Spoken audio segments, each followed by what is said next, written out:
Good afternoon, everyone. On this rainy October 28th of 2021, I'm Mayor Diana Broderson, and welcome to our city.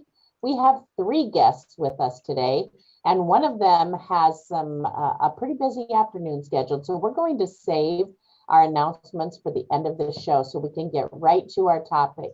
We have with us Councilwomen Nadine Brockert and Peggy Gordon, and our city engineer, Pat Lynch. I was gonna do that in a backwards way, but then it didn't make sense, so I had to flip that mid-sentence. Our city engineer, Pat Lynch, is with us, and he's double booked all afternoon, but he has graciously agreed to come on and talk to us about the construction piece of the Grandview Revitalization Project. As you know, the last meeting of every month we have for our city, we try to do an update on what's going on down in our south end corridor. So I'm going to ask Peggy or Nadine, where do you want to start today? I'd start with Pat. Yes. All right. So what do we want you to share, Pat? Give us the cliff notes on what's going on with the reconstruction project right now down there. All righty.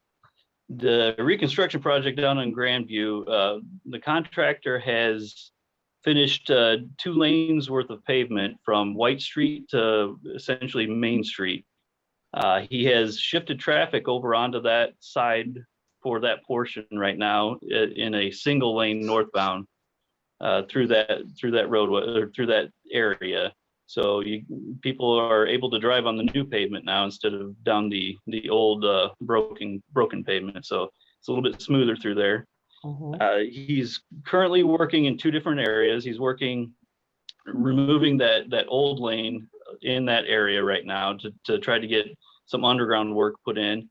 But he's focusing most of his attention down on south of the tracks, south of that rail spur, down between Day and Musser Street. He's trying to finish up some underground work down there.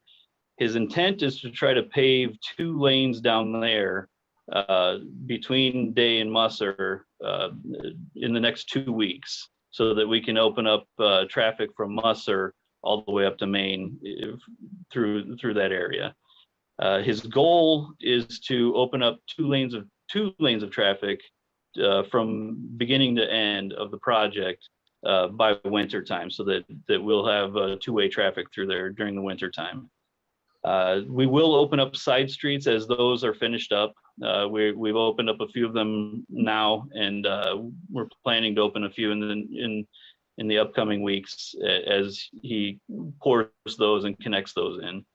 So he's continuing on the underground work. Like I said, that with rain day like today, we don't get a whole lot of that work done. And then typically a rain day costs you 2 days. It costs you the day that it rains and then a day to dry out. So for every rain day we have, it sets him back 2 days. So he probably won't start back up on that until next week. But we are making progress, and like I said, our goal is to get 2 lanes open by winter time.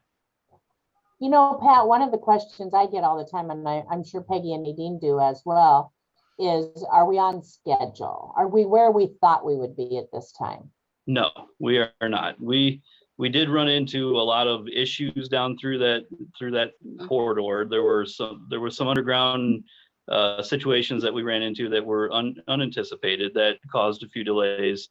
The big delay was supply chain issues. Sure. The contractor ordered a lot of the materials at the beginning of the job, and they didn't show up when they were supposed to. So that caused a huge delay throughout the project. So the goal was to have all 3 lanes paved from essentially Briar Street to Main Street, and then next year it would have been Briar down to Sampson. But because of the delays, our goal now is to get at least 2 lanes open, so we have 2-way traffic. Okay, good. Nadine and Peggy, was there anything else that you wanted Pat to highlight for us before he has to leave? Yes, if Pat would reiterate our Friday morning meeting. Yes, Friday morning meeting. We have a Friday morning business/property owner meeting. We have been meeting at the Taco John's, but because traffic has been switched over and they're removing the pavement on that side. The owners of Bosch Pest Control have graciously allowed us to meet in their parking lot. So from now on, starting this Friday or tomorrow morning at 9 o'clock, we're going to meet down there. So that's every Friday morning at 9 o'clock. And how's the participation been? Sorry. It's been spotty. Sometimes we get a few business owners come down. It's usually when we're in front of their business, they'll show up to it and ask questions. Right, ask questions. So you don't have to come every week, but we do. The contractor's there, and the contractor gives updates every week as to where he's at and where he'll be next week. So good. It's such a great opportunity to talk to you guys and to hear from the contractor. And that you're doing it consistently every week. I know you did it with 2nd Street and now Grandview. I mean, it's a great service. I mean, you could be off doing other stuff, doing work, and yet you help share that information. And I know the gentleman from Bosch is down there religiously. Yes, he is. But thank you for doing that, because it is sharing a lot of really good information.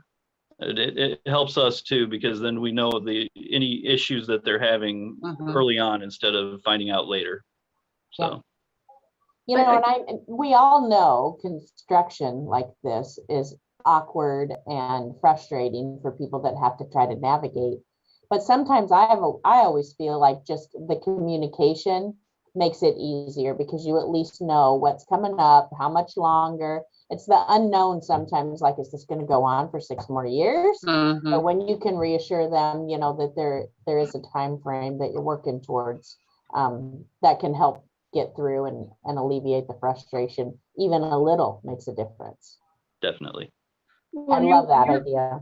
Yeah, when you report it out loud to a group, even if it's a small group and stuff, it just makes it more real. I mean, because then you're hearing it as opposed to, you know, writing out reports to, you know, Brian and stuff. But it's like, now you're hearing it out loud. You're seeing the, you know, the response from your customers. So, you know, we're sort of wrapping up this construction season, a little short of the original plan, but still you'll be able to move traffic through there. Do you have plans this summer or this winter? I mean, the summer already of 22, to start talking to some of the business owners that'll be impacted next year, that, you know, have events coming up, or have plans?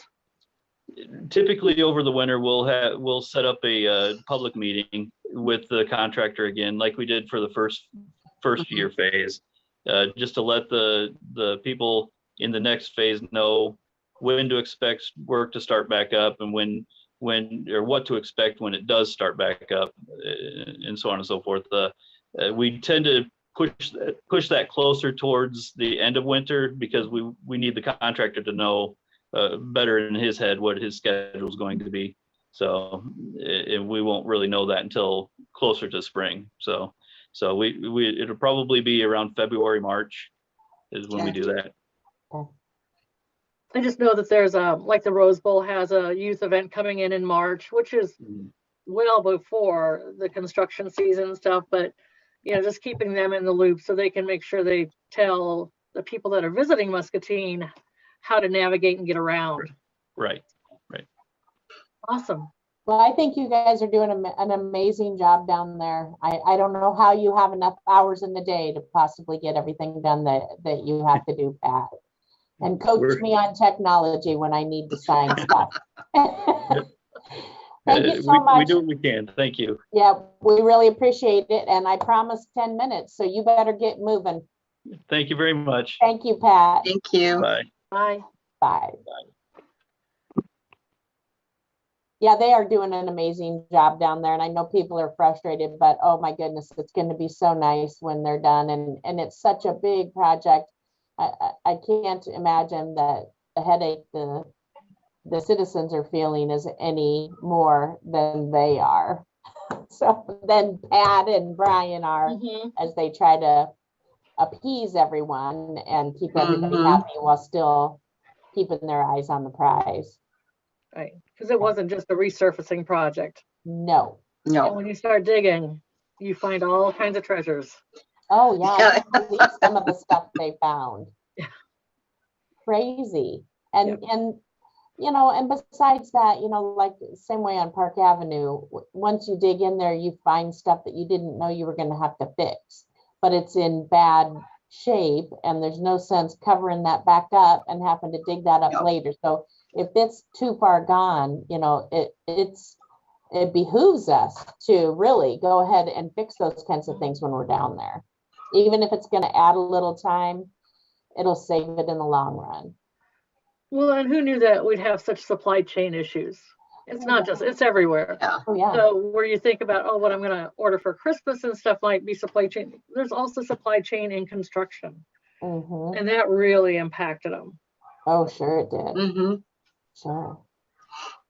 So that was a really nice update on our reconstruction pillar. Did you want to give updates on the other pillars? Why don't we hit recreation real fast? Oh, sure. Because that was like the most exciting part in Yes. October. Definitely. You want to take a shot at it? Sure. Rich was at our meeting on Tuesday, and he let us know that the trails, the playground, the dog park, and whatnot are going to be open over the winter, weather permitting, obviously. Kent Stein, the main Soccer West, will be open through early November. And the other pieces will start to come in as time and materials are available, and the timeline of getting the South End parks updated is sometime next summer. So that's in the works too. The other thing that was exciting, and it's not in South End, but it's still equally exciting, is the Festival of Lights that's planned for Weed Park. Oh, excited. And Rich informed us that 5 of the 10 spots are already taken. So if you or your organization wants to participate, get your call in, because Absolutely. spots are disappearing and time's a wasting. And he actually, last night I talked to him about another issue, and he said they've created 2 more spots, so they have 12 now. Oh, good, Wow. good. No, well, we had no idea, you know, I've been talking about this project for years and no idea that it would take off as it has. Yeah. And they were actually worried about, are they going to have enough people to fill the spots? And I think it's going to be the other way around. Yeah, we have a lot of very creative folks in town. Yes, we 2 do. or 3 come to mind right away. Yeah. The other thing in my neck of the woods is that I am tickled pink that we have finally mowed part of the entrance to Muscatine. And I thank the property owners, the city, and whoever else was involved, because it looks 1,000% better. Mhm. You know, you keep your own lawn mowed. Let's keep our ditches and rights of way mowed as well. So I thank them very sincerely, because that was one of the things came up at our business pillar meeting. Okay, sure. And they're going to have to work that into the, you know, the cadence. How often do you do that? Because that is our southern gateway, and that's why, you know, we do this project. So glad they cleaned it up at the end of the year, and this just keep that cadence, you know, build in the schedule next year. And for a couple people have asked me, and I did get hear about that yesterday, but the medium dog area has a fountain in the middle, and there's a leak. Okay. And so they have that already it's already being fixed. Okay. So they are going to, when they shut it off for the winter, then they're going to get everything ready to go. So in the spring, then it freezes and breaks every winter. So yeah, they usually close it. Having to just know we're going to have to fix that, and you might as well fix it in the spring, not the winter, because it's just going to freeze and break again. So, but it's something that the dogs all need down there. So that's right. We just have to work that in, but it's being addressed. So thanks to the people who brought that to my attention. It was kind of soggy in that area, and that's how they figured it out. And Muddy doggies puppies. don't mind muddy paws, but mom and dad sure do. Yeah, when they're Yeah. hopping in your car to go home. Exactly. You bet. Your Honor, would this be the time to bring up trunk or treat that will be at Soccer West? I think so. I think it's perfect. I actually have a flyer for it. I was going to do an announcement at the Okay. end, but I can see it's already up there. So trunk or treat 6:30 to 7:30 on Saturday down at Soccer West. I think they can still make room if you want to be someone handing out candy Mm-hmm. and decorating your trunk, they can still make room to make that happen. And if you don't want to do that or you're not able, then make sure you bring your kiddos down or even just walk through. You know, I know last year people walked through that didn't even have any children because it was fun. Yeah. Mm-hmm. You know, and we had experienced the same thing last Friday at the County Conservation drive-through for Halloween at Salisbury. There were elderly people went through, there were people with disabilities from Crossroads went through. You know, it was so nice that it worked for anybody, you know, with all abilities. So, and then trick or treat Sunday, 5:30 to 7:30. It's and the farmers market has Halloween at the market Saturday morning. It's going to be a fun-filled Halloween weekend, that's for sure. And hopefully the weather cooperates, and it's always a good opportunity to remind everybody, especially when they're trick-or-treating, slow down, watch for kids. They run out in the street, they get excited, or they have on these dark costumes. So just take your time and slow down and watch for the kids. You know, certainly the accident up in Milan yesterday, even with the man running across the street getting killed, you know, I mean, it happens and we don't want that to happen at all. Right. And as always, we need for parents to check candy before their children actually enjoy it. Yes. Mm-hmm. And you know, by the same token, you know, being careful while the kids are out trick-or-treating. People are going to be walking across Hauser Street to get over to trunk or treat. You know, there's no need for anybody to be speeding down Hauser anyway. Nope. Certainly not during this time. No. And let's be kind. When things get kind of crazy and there's a lot of people around, it's easy for people to lose some patience. So let's just be kind and kick back and enjoy all of the festivities, because have you even seen a year with so many things going on?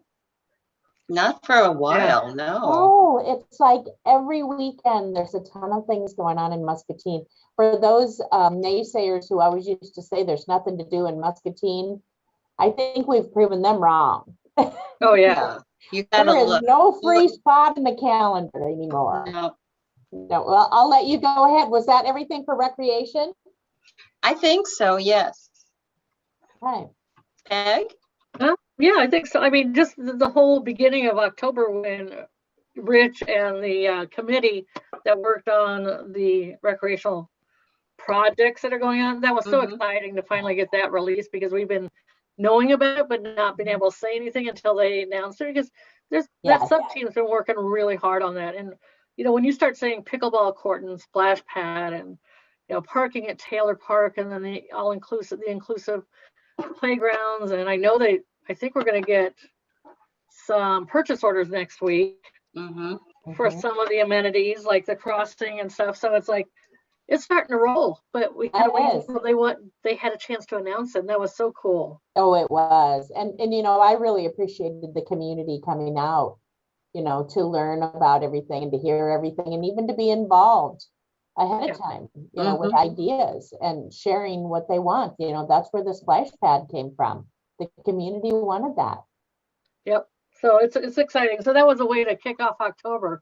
Oh yeah. And it's just going to keep moving. They got a stretch goal with wanting to get it down by July, but go for it. Do it. Should we just touch on business real quick? Sure. You know, because this isn't the only time we talk. We meet frequently, and we met as with staff earlier this week and the chamber, just trying to come up with what can we do for the businesses. We've been talking to a few, and we're preparing to have another meeting, but we've decided to sort of postpone a little. But it was really interesting because I thought it was a great conversation to start talking about where to find the funds. Look at urban revitalization or urban development revitalization, sort of take a step back and refine that. Do we need to broaden the area a little? What kind of funds can we set aside that aren't in our pocketbooks necessarily, but there are funds out there for us to be able to use. And so I think we can't say, I don't feel like we can say a lot until we take it to council, but at least there's some really great conversations going on. I thought Eric from the chamber had some good ideas. And I think we've gotten to the point where in the next couple of months, we'll see some things because we need to take it and build it into the budget. It's coming very soon. So I thought that was a really cool meeting when we're actually now putting pencil to paper and saying, what can we do? And it's not just 1 year, it's how can we revitalize this area over the course of several years and provide funding for, more additional small business loans, slightly bigger loans, just things like that. It was great. That was my opinion. And just a reminder to the folks, the business pillar is targeting current businesses. And then economic development is another pillar that's bringing in, looking at prospective new businesses. And they're having conversations. They're trying to brainstorm, and again, nothing's solid or anything, and those might take a little longer. But I think that the conversation that we heard about the economic, the update we received on Tuesday was great. I mean, they're trying to think outside the box. Yeah. Which is great. And I think the most important thing of the whole meeting was that now we're talking. We are exchanging ideas and getting people thinking. So it can only get better from there. Absolutely. And I know the citizens are involved in every piece of the revitalization project, but there's also one for the citizens themselves, the residents. And so even though they're involved in all the other ones, or most of the other ones for sure, there is some neat things going on in the residential pillar, isn't there? Yes, there are. We had 3 of our residents actually that came to the meeting on Tuesday, and they had some very thought-provoking conversations. Obviously, grocery store was one. They were listening and really taking that in.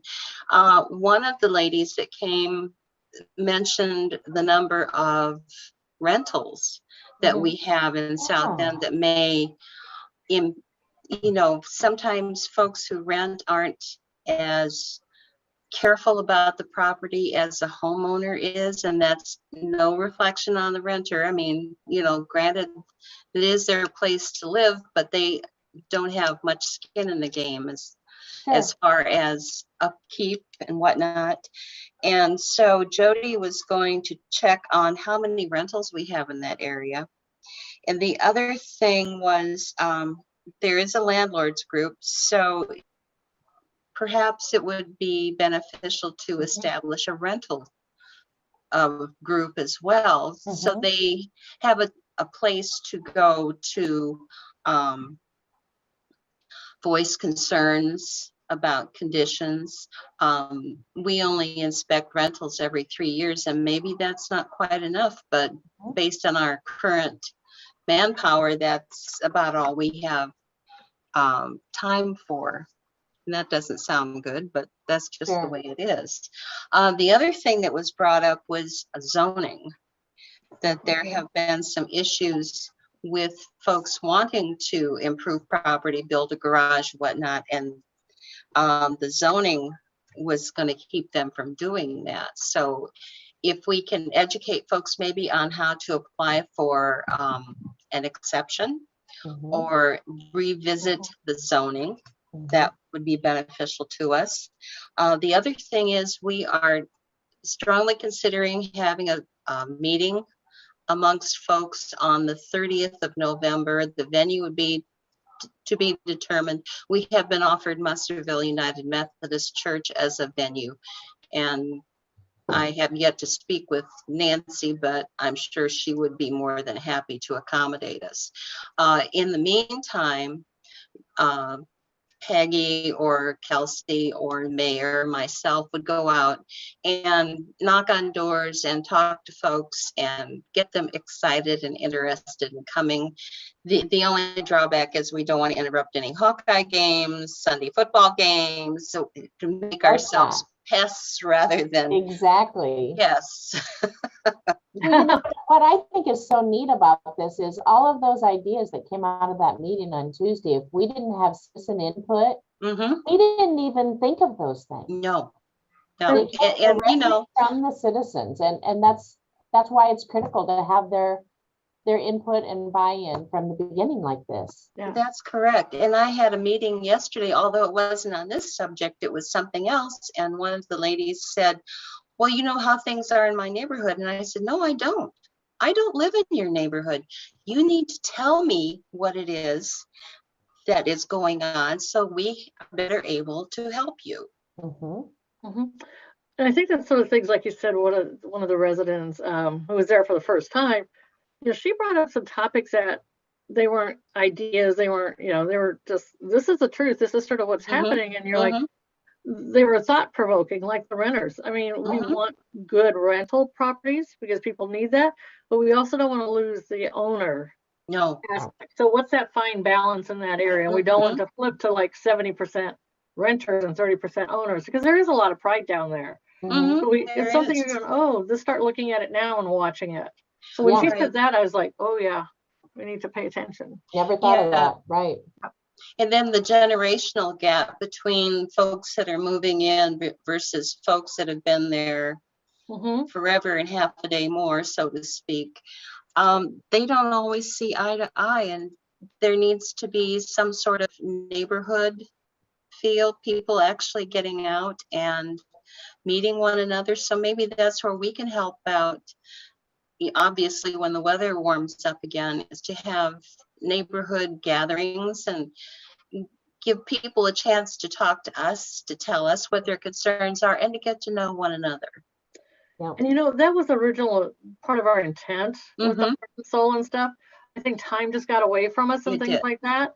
So we need to get back on that track for those events that we had originally hoped for and get that done. But I'll tell you, something happened to me at that meeting was, you know, we had a young woman there that was Hispanic, and she volunteered to help interpret or to speak and to help. And all of a sudden I was looking at one of our forums yesterday.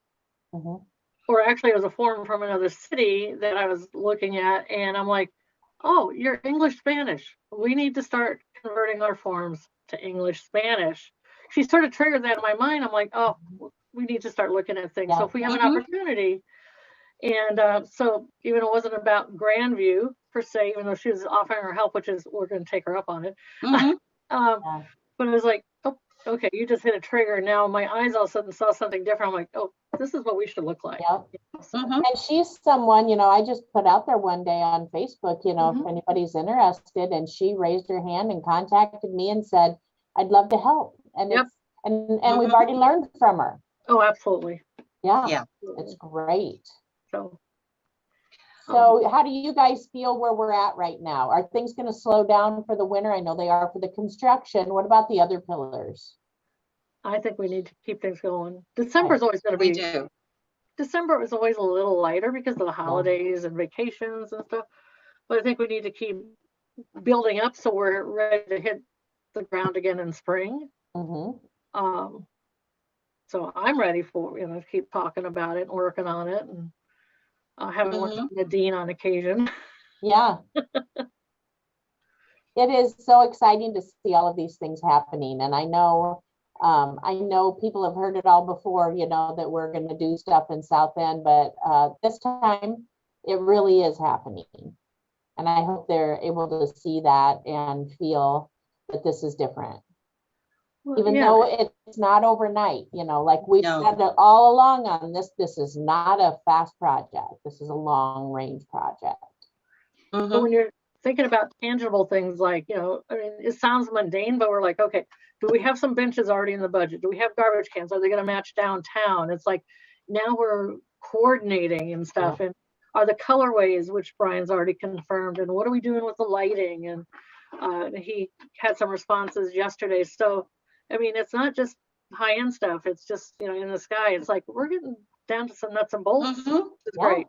Yeah, it's coming right along. And, you know, can't thank you guys enough, because spearheading, you know, a project like this and staying involved and up to date and current on every single thing takes a lot of time.